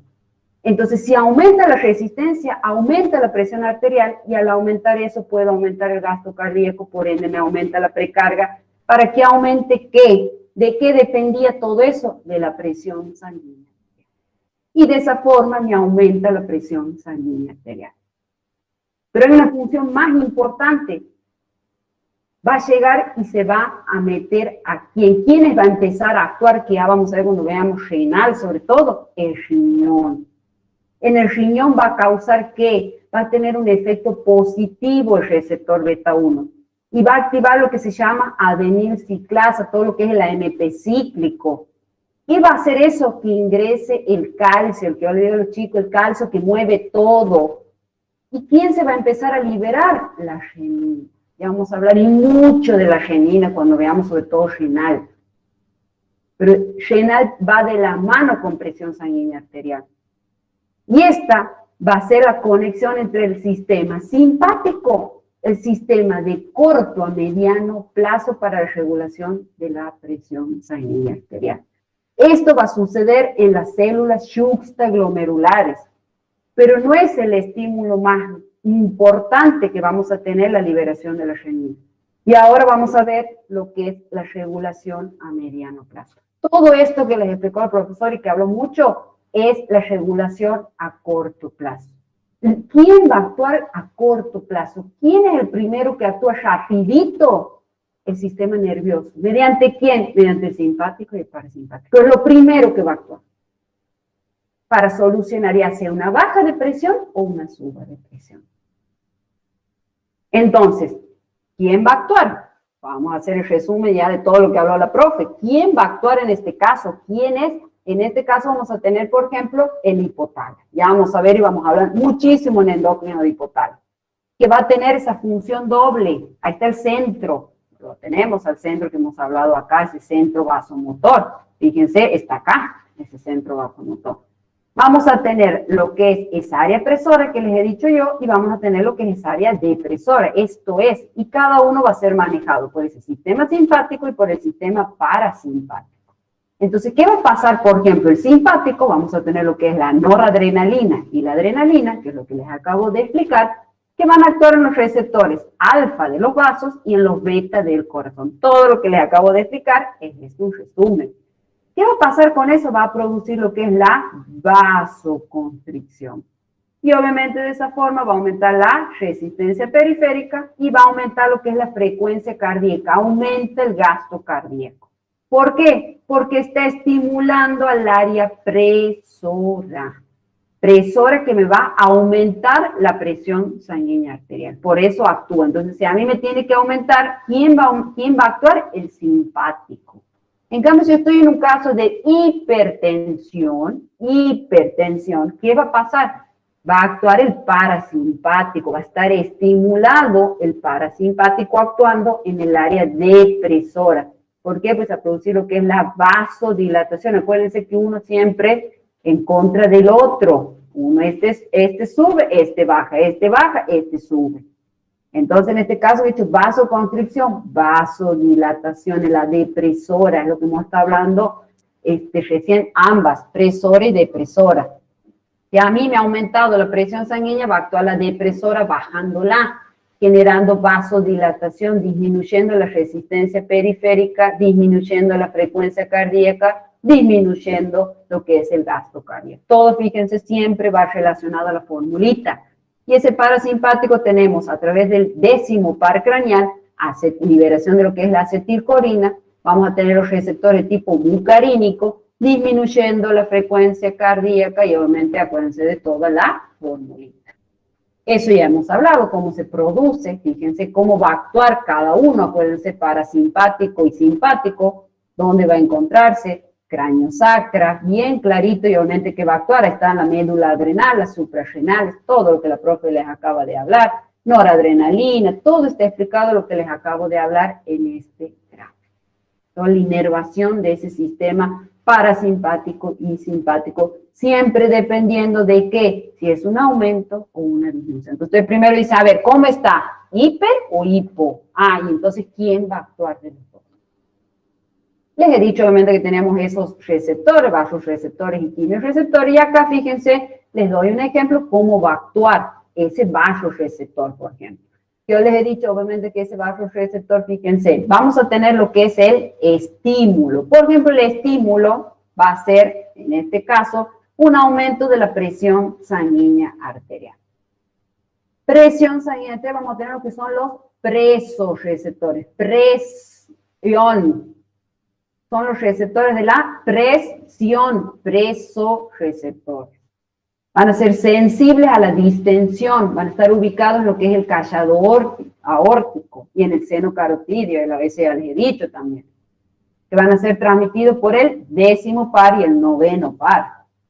Y van a mandar la información ¿a qué? Al centro vasomotor, para que se produzca la modificación de la presión. O sea, por ejemplo, en este caso yo tengo un aumento. ¿Qué quiero? Que me disminuya y vuelva al estado de homeostasis. Si ha aumentado mi presión, ¿quién va a actuar? La depresora. Fíjense que está estimulada y esta está inhibida. Esta no me tiene que funcionar porque me tiene que bajar la presión. ¿Qué va a hacer esa área depresora? Va a actuar a nivel de la resistencia periférica y de la frecuencia cardíaca, disminuyéndomelo. También voy a tener la participación de ese parasimpático a través de ese 10º par, produciendo la disminución también de la resistencia periférica a través, como he dicho, acetilcolina, receptores muscarínicos, y el efecto, ¿cuál va a ser? Todo lo contrario, disminuir la presión sanguínea. Y los quimiorreceptores, que en este caso acuérdense que los quimiorreceptores captaban los cambios estos, los cambios del oxígeno y del dióxido de carbono. Si yo tengo un estímulo que puede ser disminuir el oxígeno o aumentar el dióxido de carbono, ¿qué va a pasar? Van a actuar los quimiorreceptores. ¿A dónde? En el área presora. ¿Y qué van a producir? Obviamente van a actuar, también van a tener influencia del simpático, noradrenalina y adrenalina, van a actuar todos obviamente, los receptores alfa del vaso y beta del corazón, produciendo esto, una vasoconstricción, un aumento de resistencia periférica de la frecuencia cardíaca y por ende el efecto va a ser todo lo contrario, aumentar la presión sanguínea arterial. Y ahora vamos a entrar, esperen que le tome un poquito de agua, que no estaría dando más mi boca. Vamos a entrar en la otra regulación. Vamos a entrar en la a mediano plazo. Vamos a empezar, y obviamente esto lo van a relacionar mucho con lo que es la clase que van a venir, porque vamos a hablar mucho de las hormonas en este caso. Fíjense, vamos a hablar de la hormona antidiurética, vamos a hablar de todo el sistema renina, angiotensina, aldosterona, cómo volver a hablar de esto. Vamos a hablarlo por separado, vamos a hablarlo todo junto, todo ese sistema en renal, por ejemplo. Entonces, y obviamente las catecolaminas. De lo cual vamos a empezar hablando, voy a hablar de forma general de esa regulación humoral, de esa regulación a mediano plazo y después, como he dicho recién, vamos a entrar rapidito a hacerle ese resumen en las filminas. ¿Qué va a pasar en esta regulación humoral? ¿Se acuerdan que yo recién les había dicho que era rapidita la primera? ¿Quién actuaba rapidito? El sistema nervioso. Es el que va a actuar más rápido, a través del simpático y del parasimpático, todo lo que les explicó recién. Toda esa liberación que les he explicado recién, donde al final, ¿qué les he dicho? Se va a empezar a liberar la renina, de lo cual eso ya empieza a unirse con la de mediano plazo. Donde esa respuesta a mediano plazo es hormonal, por eso es un poquito más lenta. Y obviamente es más lenta, pero perpetúa más en el tiempo, dura más en el tiempo, porque imagínense hasta que se liberan esas hormonas son volcadas al torrente sanguíneo y de ahí cada uno va a cumplir la función. Ya vamos a ver todo eso en la clase que viene. Todos no hablamos cómo va a ser, si va a ser paráquina, autógena, etc. La regulación a mediano plazo, a diferencia de la del corto plazo, va a tener, como les he dicho, la mediación de todo lo hormonal. Y en este caso van a intervenir dos hormonas importantes para regular este sistema. La hormona antidiurética y todo lo que es este sistema, sobre todo lo que es la angiotensina 2. Y eso va a depender en el tiempo y va, obviamente, acuérdense, va a perpetuar en el tiempo y va a durar de minutos a horas. Es un sistema que se solapa así con el sistema corto plazo, se va a solapar. O sea, es decir, todo este sistema nervioso simpático actúa también, está actuando también en el sistema a largo plazo. Porque si hay un momento que ambas se solapan, obviamente el sistema nervioso simpático tiene una respuesta rápida. En cambio, el sistema, por ejemplo, renina, angiotensina, aldosterona, es a mediano plazo, va a tener una respuesta más lenta. Y esta tiene una respuesta que pueden ser renales, como respuestas también extrarrenales. Y a nosotros nos interesan ambas. Por eso les he dicho recién, tiene una estrecha relación toda la presión sanguínea arterial con el riñón. Pero no solamente nos va a importar la parte renal, sino también la extrarrenal, que también va a actuar, porque ambas finalmente van a empezar a producir el efecto que nosotros queremos. La angiotensina 2, ¿qué va a producir o cómo se va a producir, mejor dicho? Nosotros tenemos la nefrona, acuérdense, por acá creo que la tengo, yo acá está. Después vamos a hablar de cada uno, no se preocupe. Vamos a tener el riñón, vamos a tener lo que es uno de los componentes, vamos a tener lo que es la nefrona. ¿Qué va a pasar ahí? ¿Qué va a empezar a pasar ahí? En esa nefrona, en los túbulos contorneados distales. Vamos a tener lo que es la unión del túbulo contorneado distal. Esperen que creo que tengo una imagen por acá que la paso les voy explicando acá. ¿Qué vamos a tener ahí? En esa nefrona que ha empezado a actuar, en el túbulo contorneado distal. Distal, o sea, ¿qué vamos a tener ahí? Tenemos una unión del túbulo contorneado distal que se va a unir a todo lo que es el penacho globular, todo este penachito. Ya lo vamos a ver cuando veamos renal y mucho, igual ustedes ya han visto un poco de esto. Que justamente es una arteriola aferente. Y al unirse a las arteriolas aferentes va a empezar a cumplir funciones específicas. También tenemos en esta unión que a las células mesangiales, las células juxtaglomerulares. Ustedes ya han visto lo importante que tiene la función esas juxtaglomerulares. Son células musculares lisas modificadas que van a tener que mecanorreceptores. Acuérdense, mecanorreceptores, lo hemos visto eso. Que detectan que esos mecanorreceptores, la caída de la presión arterial. Ese es el estímulo más importante que nosotros vamos a tener, es el más importante y bien clarito vamos a tener eso, que es el que va a producir que nosotros terminemos liberando renina. En cambio, por el otro lado, ¿qué vamos a tener? Las células maculares, que tienen quimiorreceptores, lo acabamos de ver que son los quimiorreceptores. ¿Por qué? Porque va a reconocer la caída de la concentración urinaria de sodio. Acuérdense que nosotros por la orina eliminamos diferentes iones, entre esos sodio. Cuando orinamos mucho, elimino mucho. Y al tener esta caída de unidades de sodio, van a estimular a las células juxtaglomerulares que se encuentran aquí. Entonces, todo esto se conoce como aparato juxtaglomerular. Todo se conoce, todo lo que les acabo de decir como el aparato juxtaglomerular. Entonces, si a mí me baja la presión, me cae la presión arterial, me va a disminuir la frecuencia, me va a disminuir a su vez lo que es el filtrado glomerular, el glomerulito que tiene el riñón, ya lo vamos a ver bien cuando veamos riñón. Y el sodio se va a empezar a reabsorber en todos los segmentos de esos túbulos proximales. Y cuando llega al túbulo contorneado distal, mi información va a quedar, obviamente me va a decir, che, hay poquito sodio, porque se ha reabsorbido ese sodio. Entonces va a mandar el estímulo a los quimiorreceptores de las células maculares y juntamente con las células juxtaglomerulares me van a liberar lo que es la renina, que es importantísima esta renina. Entonces, ¿cuáles van a ser los estímulos para que se libere esa renina? Y bien clarito eso, porque acuérdense que va a actuar el sistema simpático. Ese sistema simpático también puede terminar liberando renina. Entonces, ¿cuáles van a ser los estímulos? la liberación por beta 1 adrenérgicos, la disminución de la concentración del sodio en el túbulo contorneado distal, la disminución de la presión sanguínea arterial en la arteriola aferente. Todo eso hace que a mí se me libere renina. El hígado también va a actuar, acuérdense, eso ya lo hemos visto también anteriormente, que va a terminar produciendo ¿a quién? Al angiotensinógeno. La renina agarra al angiotensinógeno y lo convierte en angiotensina 1, porque la renina es una enzima. Y esa angiotensina 1 está ahora en la circulación sistémica y pulmonar.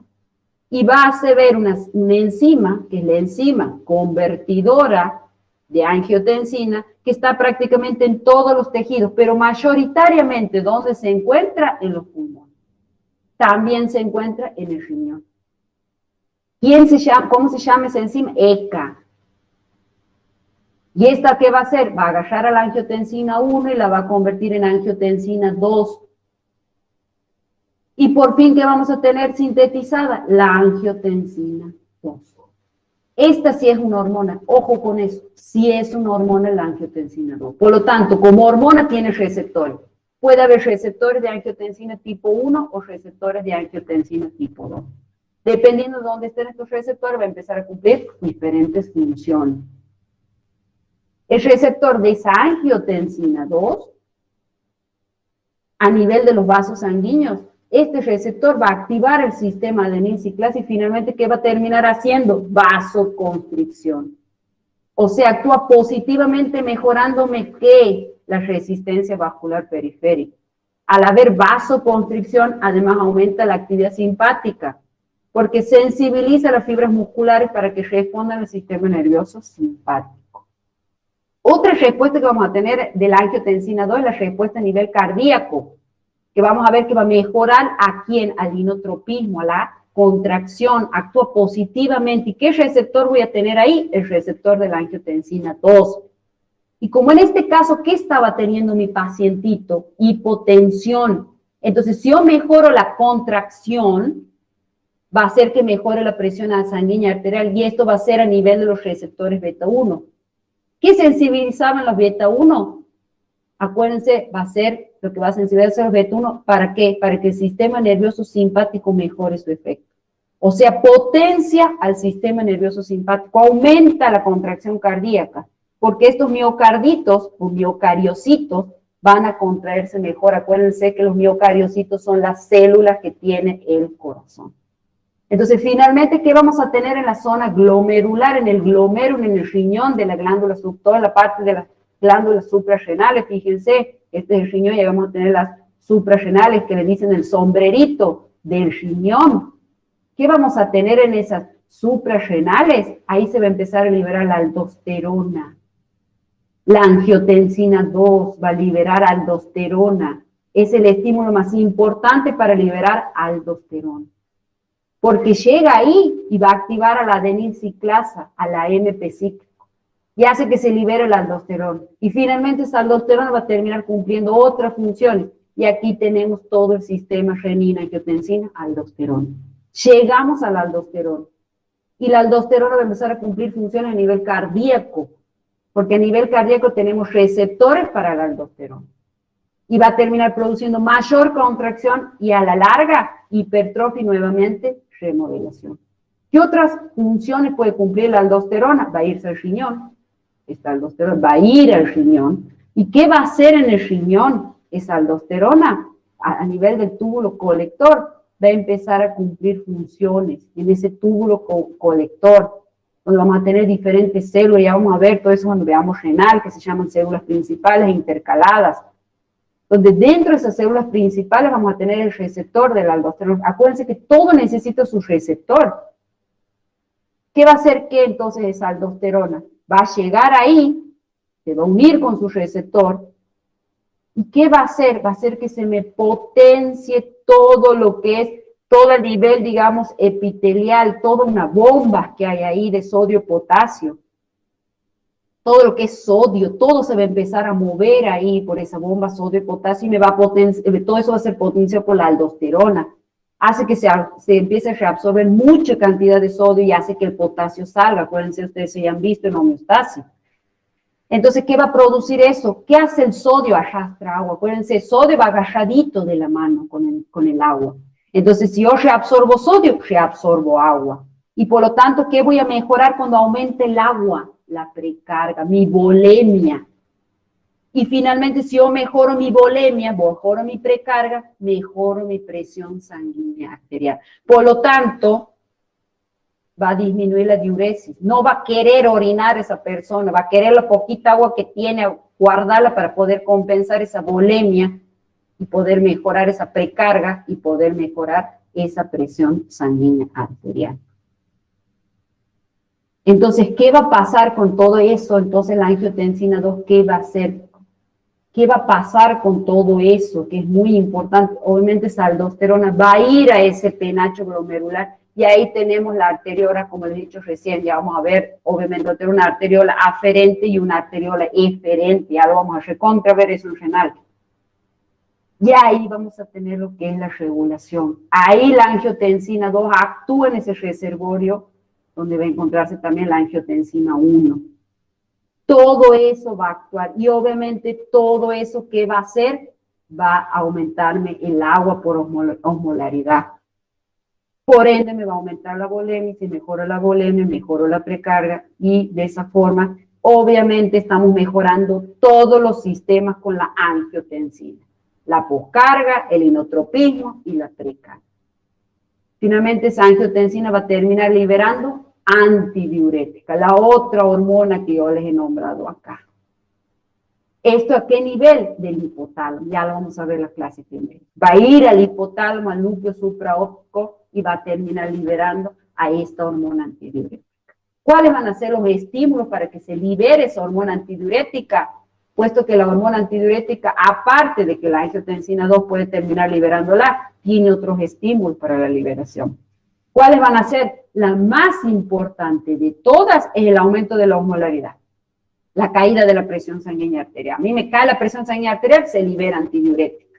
No quiero orinar, no tengo que orinar, para que esa cantidad de líquido que yo tengo en el cuerpo no se vaya por la orina y me mejore la precarga.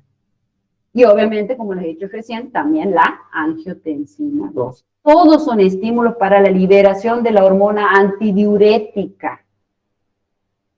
Y también vamos a tener otra, que es la vasopresina. Otra que se va a liberar, vasopresina, la misma palabra le está diciendo. Vasopresina. Va a generar vasoconstricción.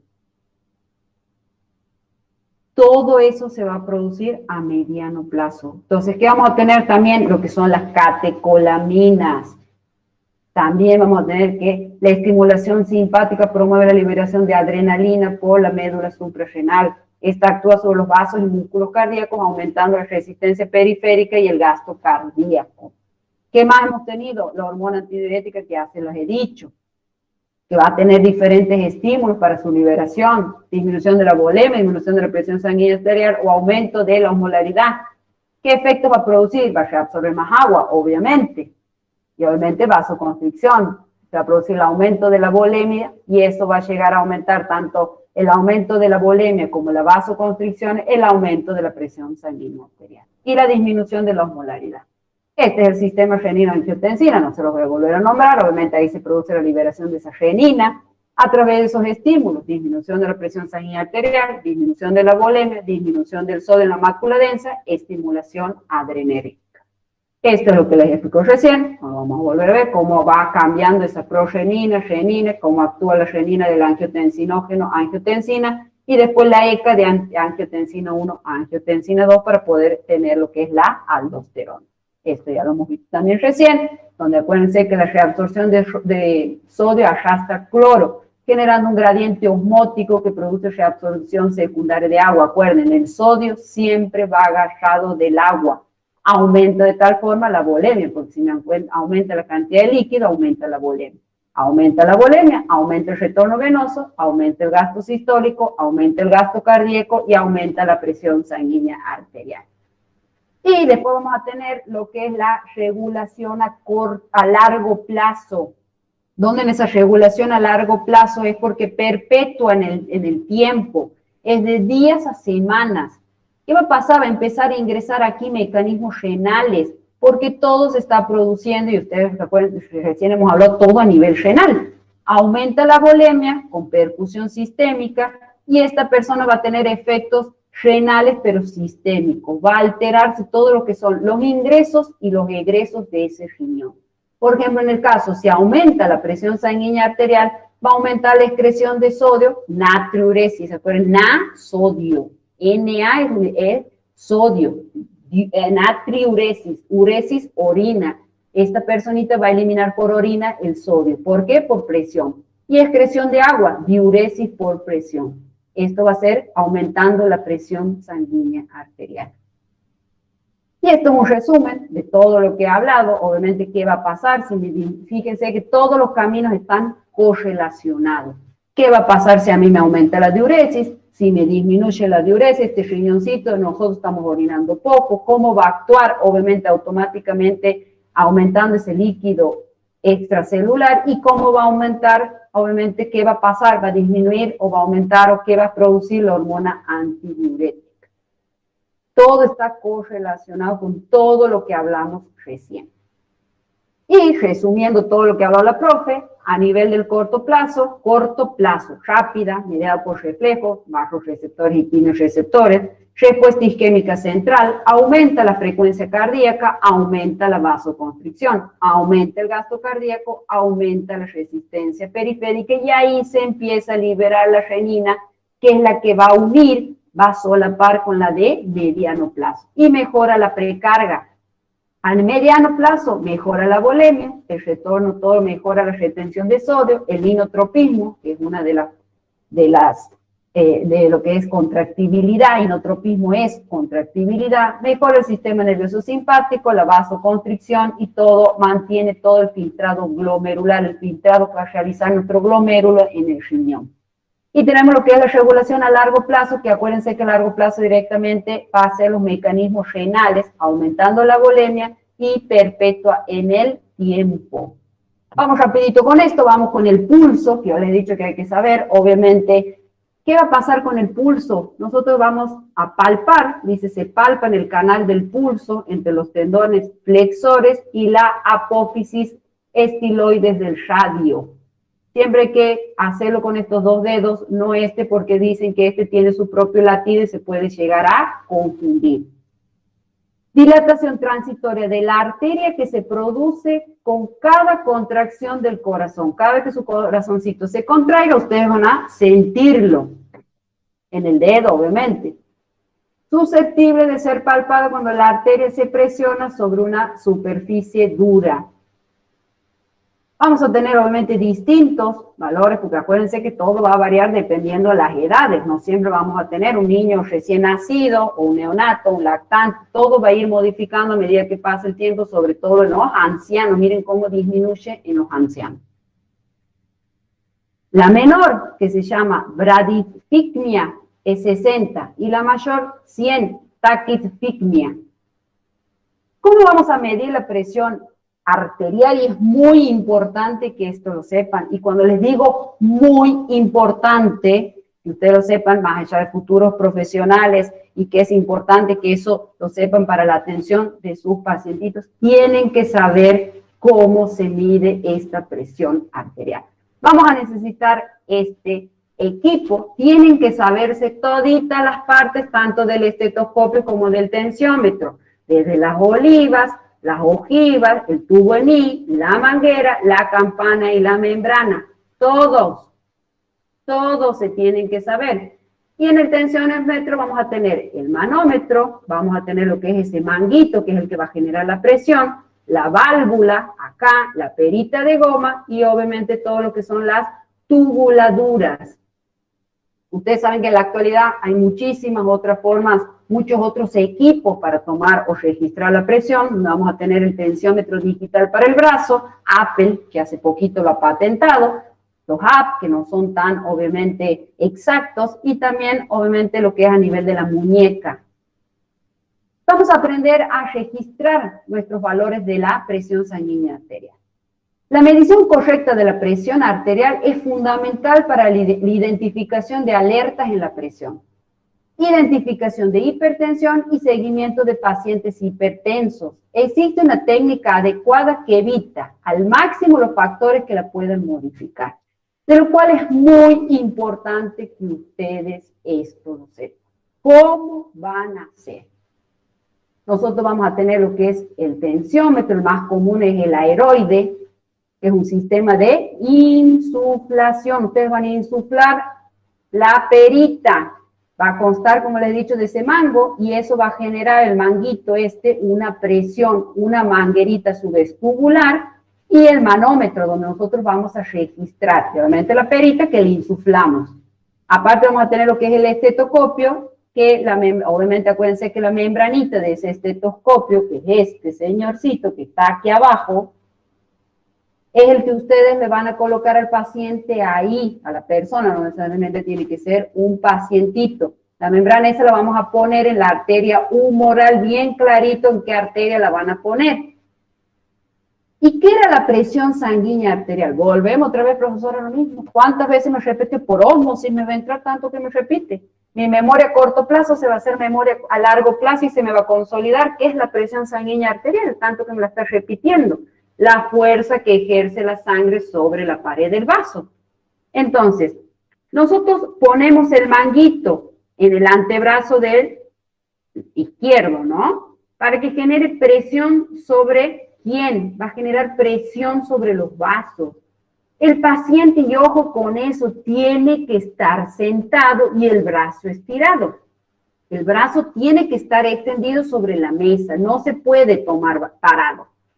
Y el brazo tiene que estar a la altura del corazón. ¿Para qué? Para que tenga la sangre, fíjense que aquí obviamente no se va a enterar, pero acá está el corazón, tenga salida directa.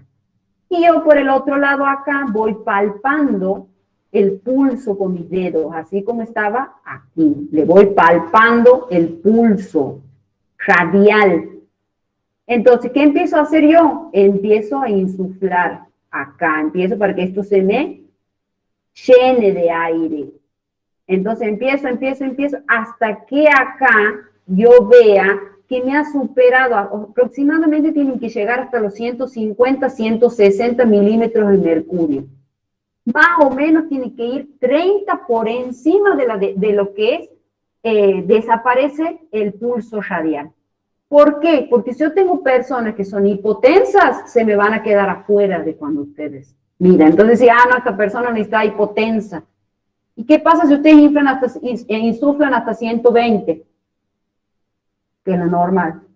Y la persona tiene 140, no los van a registrar, porque no han llegado hasta 140. Por eso lo ideal es que lleguen aproximadamente hasta 150 y 160.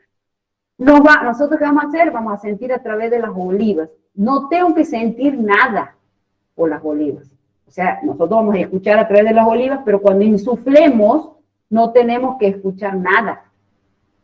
Acuérdense que nosotros, ¿qué vamos a estar produciendo? Nosotros vamos a estar produciendo lo que es, obviamente, comprimiendo totalmente el vaso. No va a pasar la sangre. Todo tiene que estar mudo, no se tiene que sentir nada. Entonces, ¿yo qué voy a hacer? Voy a abrir lo que es esta valvulita y obviamente esto se va a empezar a desinflar por medio de la apertura de esa válvula. Entonces, la presión que esté ejerciendo este manguito en nuestro brazo cada vez va a ir disminuyendo y se va a hacer más chica. Por ende, la arteria que estaba comprimida se empieza a descomprimir y permite obviamente que pase la sangre. Entonces, más o menos una persona que tiene una presión, una tensión normal, ustedes, el primer ruido que van a sentir tiene que ser a los 120. O sea, el primer ruido que van a sentir es como si fuese un latido. ¿Qué es ese ruido que ustedes van a sentir? Es el choque de la sangre contra la pared del vaso cerrado. Acuérdense cuánto era la sistólica, 120, la máxima.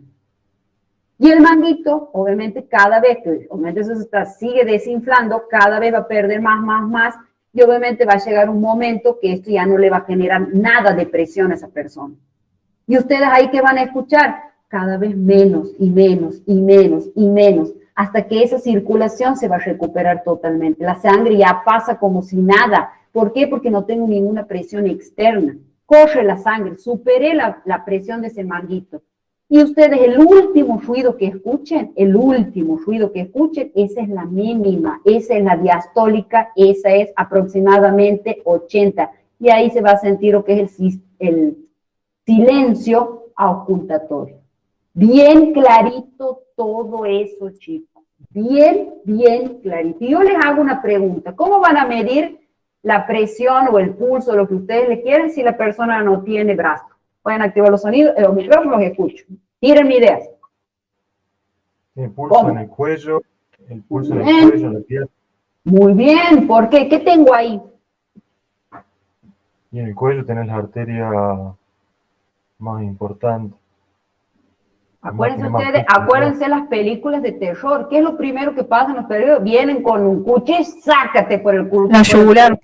Muy bien, entonces, ¿qué va a pasar? Automáticamente empiezan a regar por la presión que tiene ese la sangre arterial, el oxígeno que trae. Entonces, ¿qué va a pasar? Ahí vamos a tener una.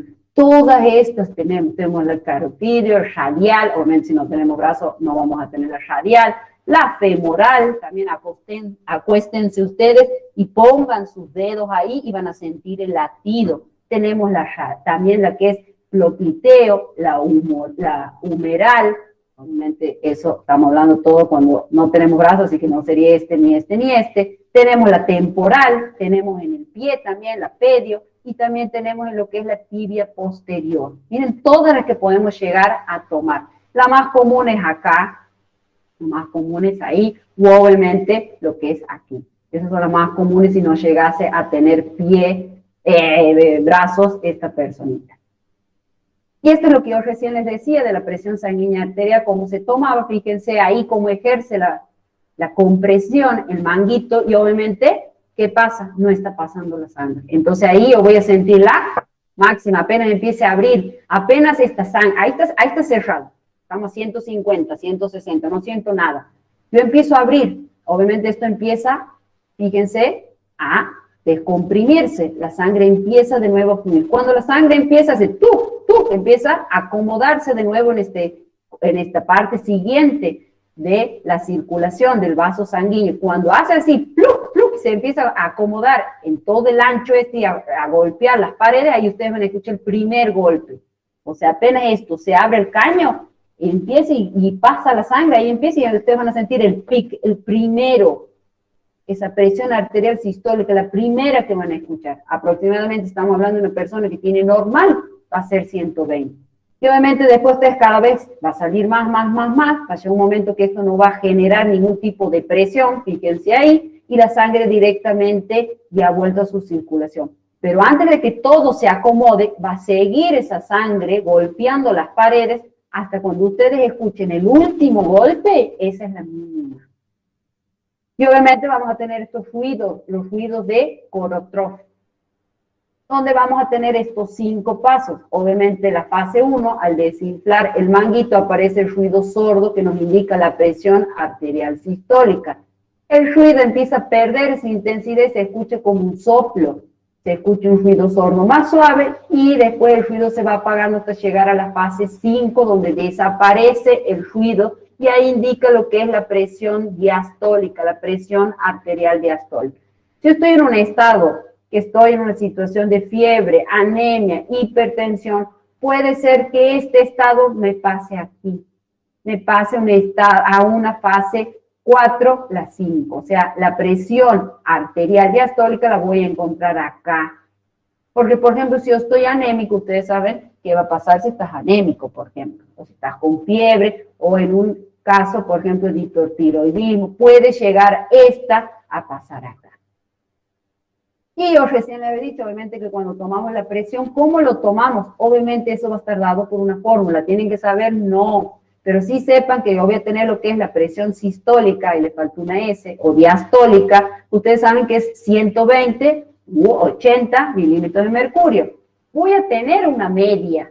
¿Cómo yo saco la presión arterial media? Con la presión arterial diastólica más la suma de estas dos. La sistólica y la diastólica dividido entre 3. Esa es una fórmula que se hace para sacar la presión Por ejemplo, no todos vamos a tener 120/80. Entonces, si ustedes quieren saber la media que maneja su pacientito, lo hacen sumando de esa forma. La presión de pulso es una presión que sale de la diferencia de la presión sistólica y la diastólica. Y ojo con eso, que la presión y tensión no es lo mismo. Presión es la fuerza que ejerce la sangre hacia las paredes del vaso contra la pared. En cambio, la tensión es la fuerza que ejerce la pared contra el fluido. Al revés, la pared contra el fluido. La presión es el fluido hacia la pared.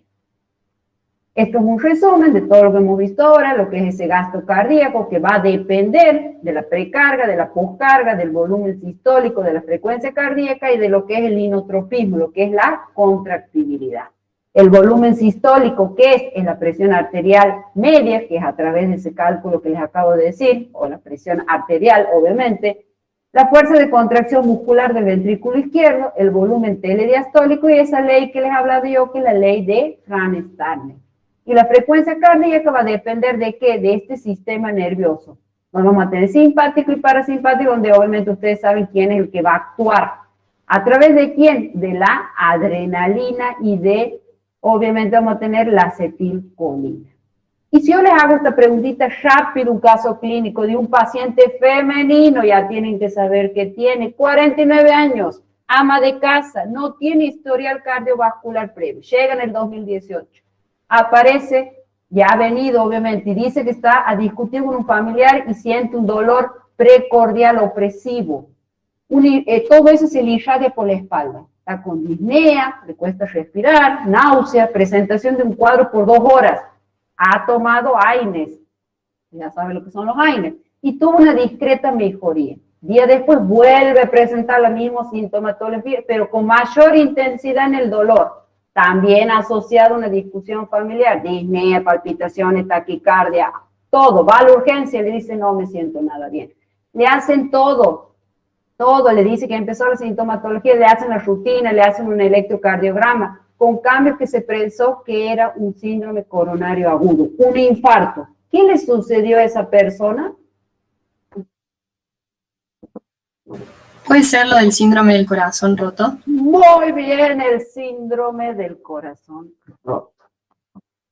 Muy bien, señoritas, entonces es muy importante que ustedes sepan los factores determinantes de la presión sanguínea arterial, que son el gasto cardíaco y la resistencia periférica.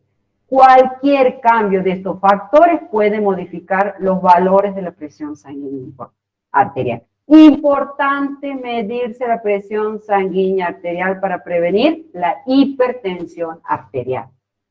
Conocer nuestra presión arterial, mínimo se tienen que medir una vez al año porque puede ir modificando por distintos factores. Un valor aislado, yo me tomo ahora la presión, ahora. He estado con todo este problema de internet que me ha puesto nerviosa, todo, y me sale presión la mala 140. Doctor, estoy con hipertensión. No. Eso se tiene que repetir 2 veces mínimo para decir, esta persona tiene hipertensión. Por un episodio no se lo puede considerar hipertenso a la persona. No olviden como futuros odontólogos tomar la presión arterial a sus pacientes, incorporen un tensiómetro en su consultorio, vía en Florencia, hace el debido registro de modo particular en sus pacientes de riesgo. Si ustedes saben cuando han hecho esa anamnesis que su pacientito viene con problemas cardíacos, siempre traten de registrar y sobre todo si van a hacer una cirugía de alto riesgo. Antes de iniciar una maniobra operatoria. Muy bien, hasta acá llegamos. Un gustazo haberlos visto. Nos vemos la próxima clase, lo que son mis alumnos, los veo mañana o la semana que viene. Adiós chicos, que anden muy bien. La semana que viene, acuérdense, toda la información. Chao, Adiós, que anden muy bien. Adiós.